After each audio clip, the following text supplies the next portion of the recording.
പ്രിയപ്പെട്ട രക്ഷിതാക്കളെ, നമ്മൾ ചെറിയ ക്ലാസ്സിലെ കുട്ടികൾ ഈ ക്വിസ് എന്ന് പറയുന്ന സംഭവമൊക്കെ ഒന്ന് പഠിച്ചു തുടങ്ങി വരുന്നതേ ഉണ്ടാവുള്ളൂ.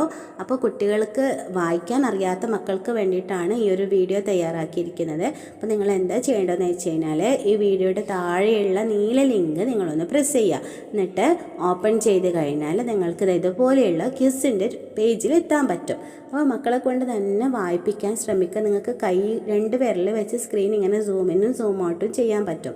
അപ്പോൾ ഒന്നാമത്തെ ഇവിടെ ഉള്ളത് എല്ലാം അവരെ കൊണ്ട് വായിപ്പിക്കാൻ ശ്രമിക്കണം. വായനാ ദിന ക്വിസ് ഈ ക്വാ ചിഹ്നമൊക്കെ അവർക്കൊന്ന് പരിചയമായിക്കോട്ടെ. പ്രീ പ്രൈമറി ഈ ഒരു ചിഹ്നം ഓക്കെ, പ്രീ പ്രൈമറി 1-2 ക്ലാസ്സുകൾക്ക്. വായനാ ദിന ക്വിസ് ഒന്നാമത്തെ ചോദ്യം എന്താണെന്ന് നോക്കാം. നമുക്ക് കുറച്ച് സൂം ചെയ്യാം. എന്നാണ് വായനാ ദിനം? എന്നാണ് വായനാ ദിനം?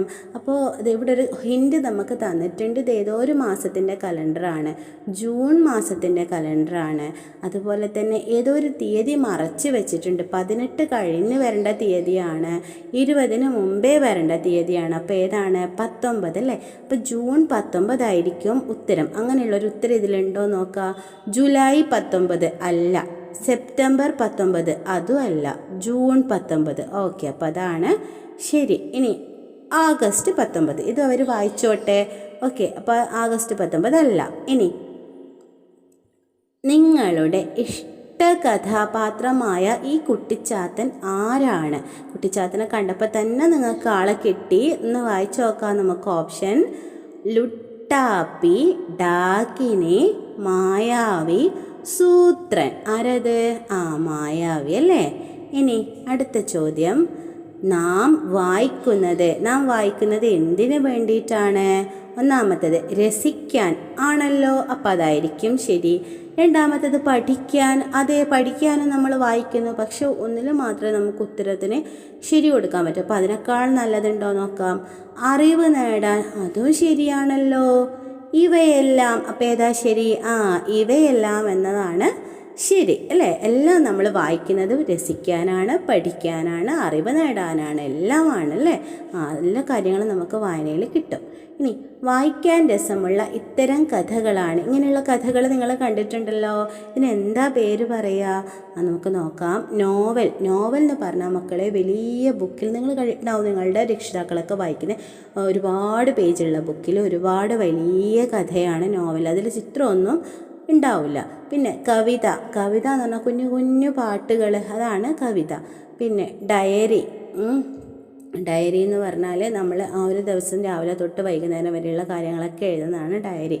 ചിത്രകഥ അല്ലേ.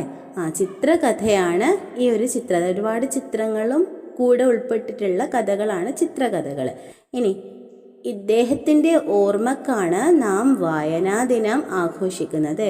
ആരാണ് ഇദ്ദേഹത്തിൻ്റെ പേരെന്താ? കുഞ്ചൻ നമ്പ്യാർ, P.N.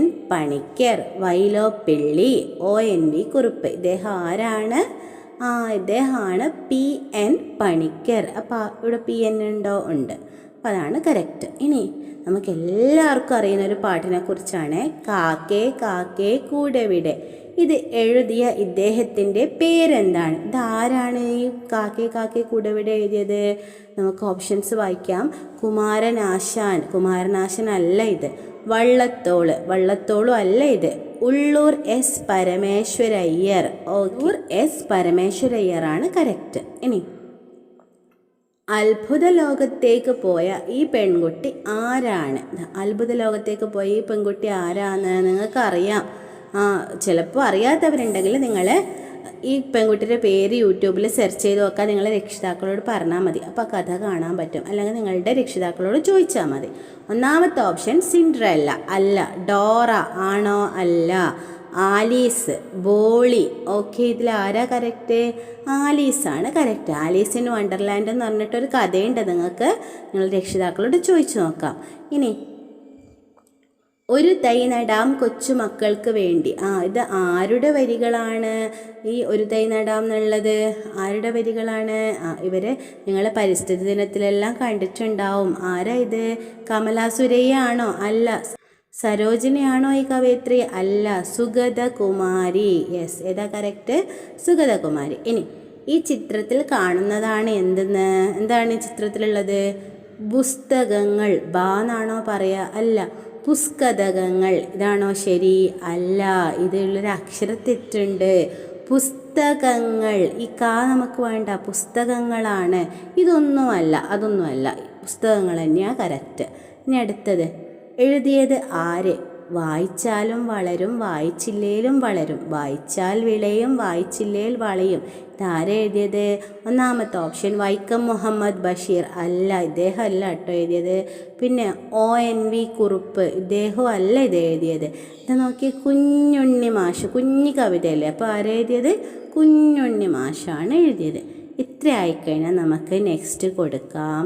അപ്പോൾ ഇതിലേതോ ഒരു ചോദ്യം നമ്മൾ വിട്ടിട്ടുണ്ടല്ലോ. അപ്പോൾ നമ്മൾ ഏതെങ്കിലും ചോദ്യം വിട്ടിട്ടുണ്ടെങ്കിൽ നമ്മൾ ആ ചോദ്യത്തിനടുത്തേക്ക് ഗൂഗിൾ കൊണ്ടുപോകും, എന്നിട്ട് നെക്സ്റ്റ് അടിക്കുക. ഇപ്പോൾ എല്ലാ ചോദ്യത്തിനും ഉത്തരമായിട്ടുണ്ട്. ഇനി നമ്മൾ എന്ത് ചെയ്യണം? സബ്മിറ്റ് എന്ന് പറയുന്ന ബട്ടൺ പ്രസ് ചെയ്താൽ നമുക്കിവിടെ വ്യൂ സ്കോർ എന്ന് പറഞ്ഞൊരു ഓപ്ഷൻ കാണാം. അത് ക്ലിക്ക് ചെയ്താൽ നമുക്ക് എത്ര മാർക്ക് കിട്ടിയെന്നും ഓരോ ചോദ്യത്തിൻ്റെ ശരിയായ ഉത്തരങ്ങളും അവിടെ കാണിച്ചിട്ടുണ്ടാവും. അതിൽ ഏതെങ്കിലും ഉത്തരം തെറ്റിപ്പോയിട്ടുണ്ടെങ്കിൽ അതിൻ്റെ നേരെ ചുവന്ന മഷിയിൽ നിങ്ങൾക്ക് കാണാൻ പറ്റും. അപ്പം നിങ്ങൾ എന്ത് ചെയ്യണം? പല പ്രാവശ്യം ഇത് ചെയ്ത് നോക്കണം. എന്നിട്ട് ഈ ഉത്തരങ്ങളൊക്കെ പഠിച്ചും വെക്കണം. ഓക്കെ, ഇതിൽ കുറേ എഴുത്തുകാർ പറഞ്ഞിട്ടുണ്ട്, കുറേ തരം കഥകളെക്കുറിച്ച് പറഞ്ഞിട്ടുണ്ട്, കുറേ കഥാപാത്രങ്ങളെക്കുറിച്ച് പറഞ്ഞിട്ടുണ്ട്. അപ്പോൾ രക്ഷിതാക്കൾ അവയെക്കുറിച്ചൊക്കെ കുഞ്ഞുങ്ങൾക്ക് ചെറിയ വിശദീകരണം കൂടെ നൽകിയാൽ നന്നായിരിക്കും. Okay, then see you with another video. Till then, bye bye and take care.